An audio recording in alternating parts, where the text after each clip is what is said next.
আমার হাতে যে জিনিসটি দেখতে পাচ্ছেন এই জিনিসটি হলো একটি রেকটিফায়ার।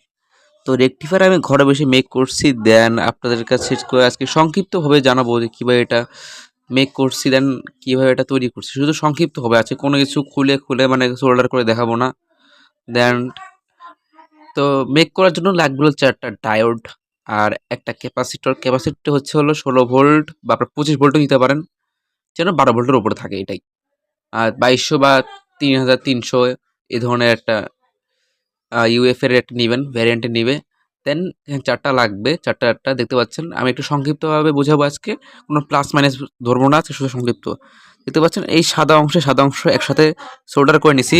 দেন এই দুইটা সাদা অংশ সোল্ডার করার পর দেন এখানে আসছে তার অপোজিট টাইপের সাদা আর কালো অংশ এখানে সোল্ডার করে নেবো। দেন এখানে দেখতে পাচ্ছেন তার পিছন দিকে সাদা আর কালো অংশ, আর এই দিকে তার পিছন দিকে আছে হলো কালো আর কালো অংশ।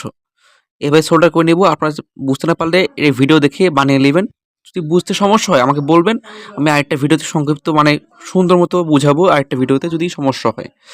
দেন এখানে দেখতে পাচ্ছেন এটা আমাদের হলো 3টা ওয়্যার, যেটা হলো আপনার ট্রান্সফরমারের 3টা ওয়্যার। দেন এখানে আমরা 2টা ওয়্যার লাগাই নিছি। দেন মাঝখানে একটা লাল ওয়্যার, সাদা থাকলে সাদা ওয়্যার লাগাবেন, মাঝখানটা সবসময় এখানে থাকবে। দেন এখান থেকে একটা আউটপুটের যে তারটি এটা হলো এটা।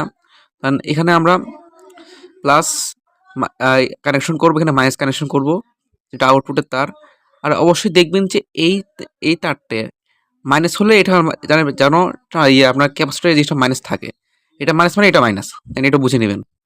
যদি সমস্যা হয় বুঝতে পারেন অবশ্যই আমাকে কমেন্ট করেছেন, আমি অবশ্যই এটা ডিটেলস ডেডিকেটেড ভিডিও, একদম ফুল ভিডিও আমি দেখাবো যদি সমস্যা হয়। আর ভাই এত কষ্ট করে ভিডিও করে প্লিজ একটা লাইক তো ডিজার্ভ করে, আর চ্যানেলটি সাবস্ক্রাইব করে রাখবেন, বেল আইকনটি অন করে দিবেন। তো আল্লাহ হাফেজ।